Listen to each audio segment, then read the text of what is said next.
느헤미야 4장 7절부터 20절까지 말씀입니다.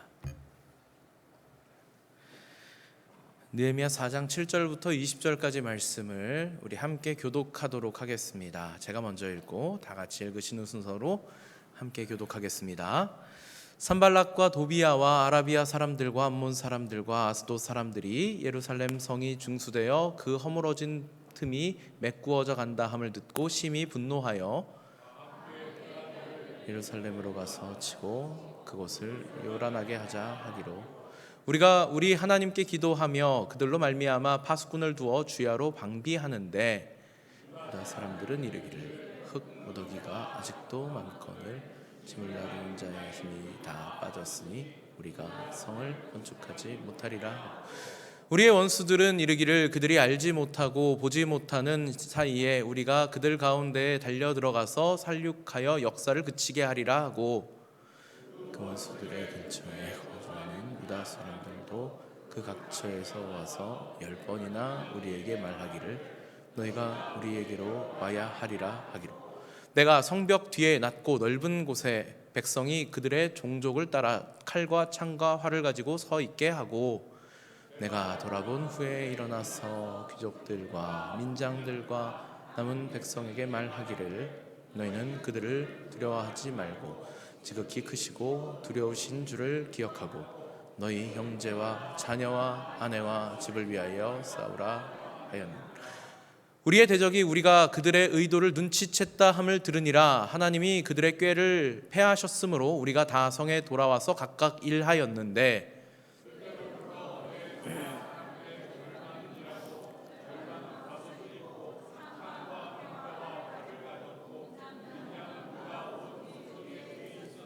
성을 건축하는 자와 짐을 나르는 자는 다 각각 한 손으로 일을 하며 한 손에는 병기를 잡았는데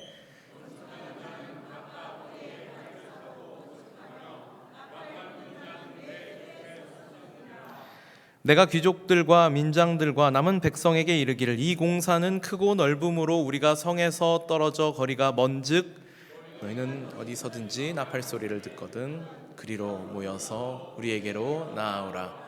우리 하나님이 우리를 위하여 싸우시리라 하였느니라. 아멘.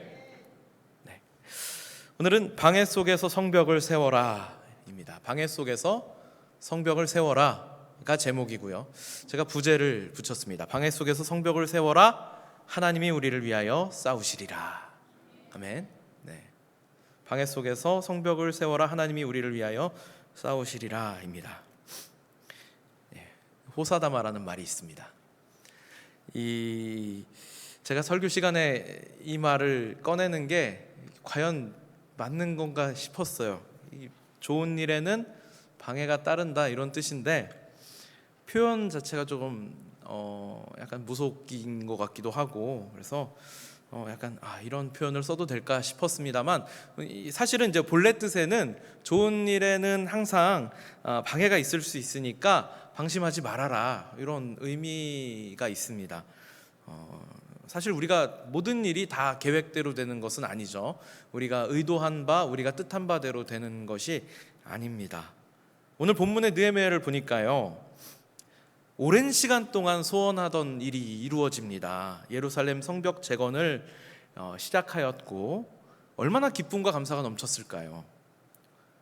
절대 안 될 것 같았던 왕의 허락을 받아내고 그리고 또 자기 동족들을 권면해서 협조를 이끌어냈습니다.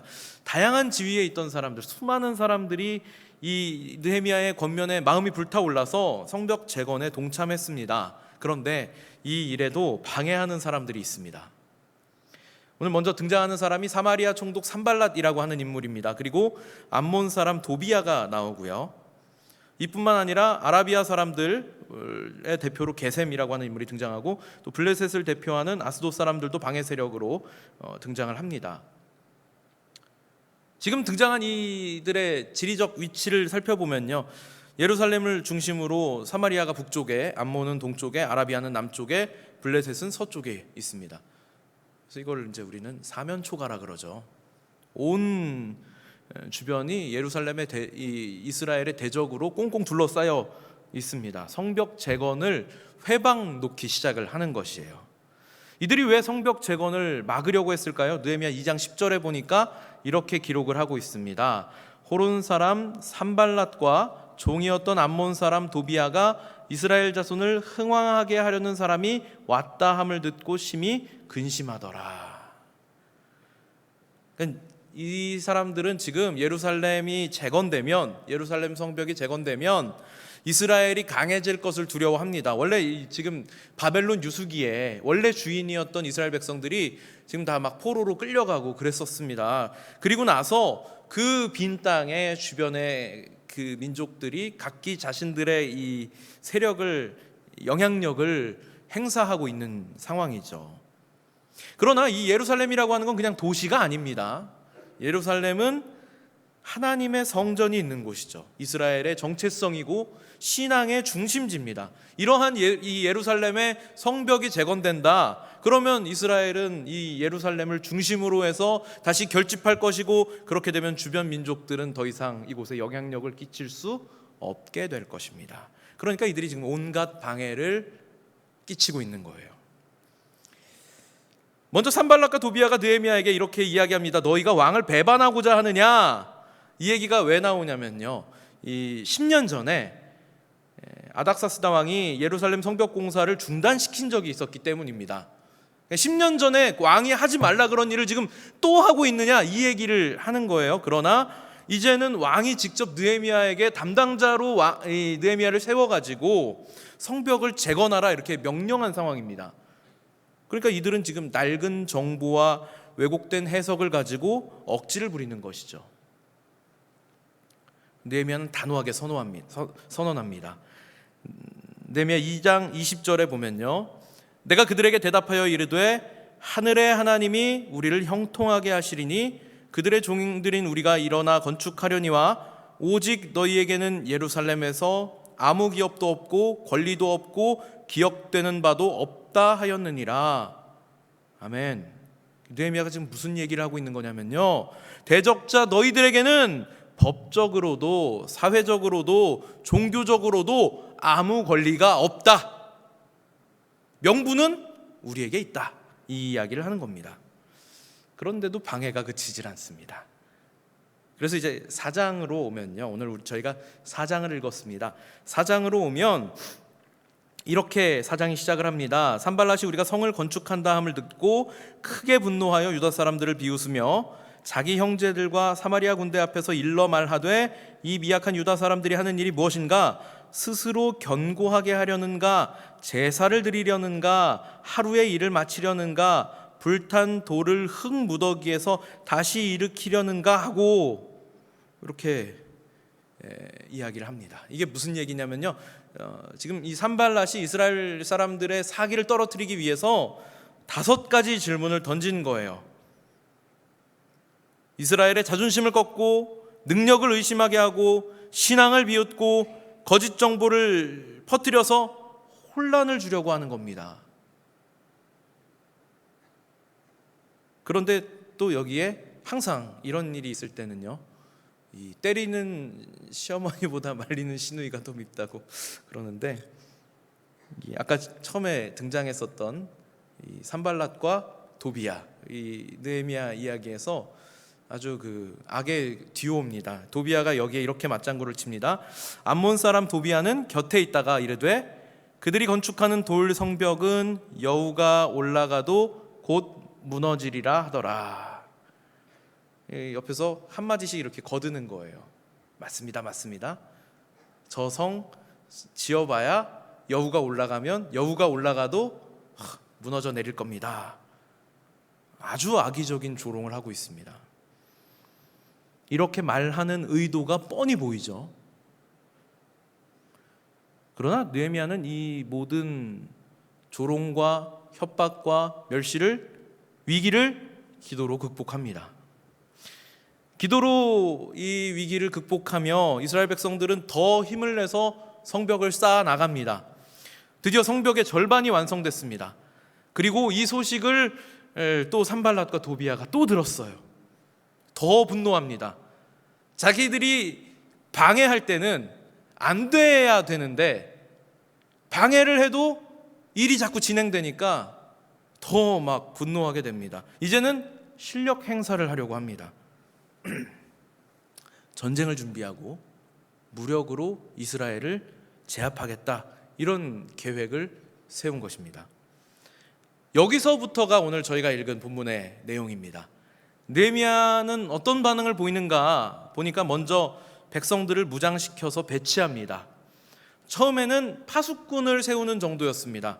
그런데 이들의 이 위기가 지금 드디어 눈앞에까지 왔음을 느헤미야가 체감하고 있습니다. 원래는 이 산발랏이 이 군대를 일으킬 계획이 비밀리에 진행되어야 하는데 하나님께서 그걸 비밀리에 진행되도록 그냥 내버려 두지 않으셨습니다. 그래서 느헤미야가 그 첩보를 듣게 되죠. 저들의 지금 움직임이 심상치 않다 하는 것을 알게 됩니다. 그러니까 어떻게 하냐면 드디어 군사를 정비하는 것이죠. 백성들을 무장시키고 곳곳에 배치시킵니다.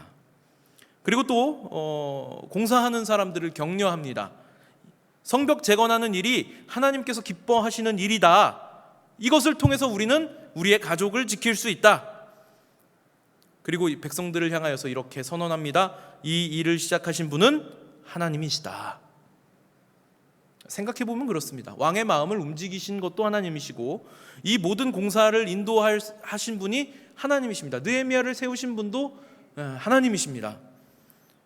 원수들이 위협한다고 그 위협에 흔들릴 이유가 전혀 없습니다. 이 싸움의 명분이 이스라엘에게 있기 때문입니다. 그리고 느헤미야는 이에 더해서 무장을 더욱 강화합니다. 성벽을 쌓는 사람들을 향하여서 한 손에는 칼을 차게 하고 또 한 손에는 각자의 짐을 들게 하는 것이죠. 나팔수를 두어서 위급한 상황이 발생하면 즉시 대응할 수 있도록 준비합니다. 그리고 백성들을 향하여 힘주어 외칩니다. 하나님이 우리를 위하여 싸우시리라. 저는요, 오늘 이 본문을 통해서 이 느헤미야라고 하는 사람이 얼마나 현실 감각이 뛰어난 리더인가를 확인합니다. 느헤미야는 위기가 닥쳤을 때 기도합니다. 이것은 기본이죠. 기도하는 것은 기본입니다. 우리 신앙인들에게 문제를 만났다, 기도해야 한다. 이것은 너무나도 당연한 일입니다. 그런데 여기서 끝나지 않습니다. 기도하고 느헤미야는 그 다음에 철저하게 대비합니다. 적들의 조롱과 위협 앞에서 느헤미야는 흔들리지 않습니다. 자신이 무엇을 해야 하는가, 지금 우리는 뭘 해야 하는 것인가 정확하게 알고 있습니다. 백성들을 격려하며 하나님의 일에 집중하도록 백성들을 이끌고 나아갑니다. 이것이 우리 신앙인들이 가져야 할 현실 감각입니다. 우리는 세상 속에서 신앙을 지키며 살아가고 있지만 대적이 우리를 방해하고 공격할 때가 있습니다. 단순히 방관하거나 두려워하면 안 되겠죠. 어려움을 만났을 땐 기도하는 것이 당연합니다. 기도하되 우리도 해야 할 준비를 철저하게 해야 한다라고 하는 것입니다. 안타깝게도 우리 주변에도 산발랏과 도비야 같은 사람들은 존재합니다. 낡은 정보와 왜곡된 해석을 가지고 우리가 맡은 사명을 방해하고 근거 없는 조롱으로 우리를 낙심하게 만드는 이러한 사탄 마귀의 도전이 끊이지 않습니다. 우리가 살아가고 있는 오늘날 이 시점에서도 이런 공격은 우리 믿음의 사람들을 향하여 끊임없이 찾아오고 있습니다. 지상의 교회는 전투하는 교회요, 우리의 대적은 여전히 우리를 넘어뜨리려 온갖 간계를 사용하고 있기 때문입니다. 하지만 우리가 느헤미야처럼 기도하며 현실적인 대비를 철저하게 한다면 하나님께서 우리를 위하여 싸우실 것입니다. 느헤미야는 단순히 성벽을 재건하는 것이 아닙니다. 지금 이스라엘과 다음 세대를 위하여 신앙과 자부심을 세우는 일을 하고 있습니다. 우리도 마찬가지입니다. 우리가 하는 일은 단순히 개인의 성취가 아닙니다. 하나님 나라를 위한 일입니다. 바울은 에베소서 6장에서 이런 영적 감각을 하나님의 전신갑주를 입는 것으로 표현합니다.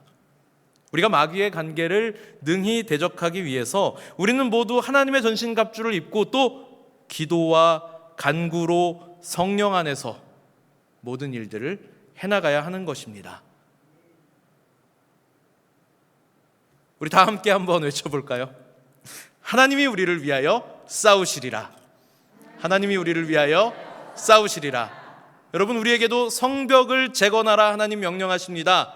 우리는 우리가 해야 할 일을 하고 나가면 되는 것입니다. 하나님께서 우리를 위하여 싸우십니다. 이 믿음을 붙잡고 맡겨진 사명을 끝까지 감당하시는 저와 여러분 되기를 소원합니다.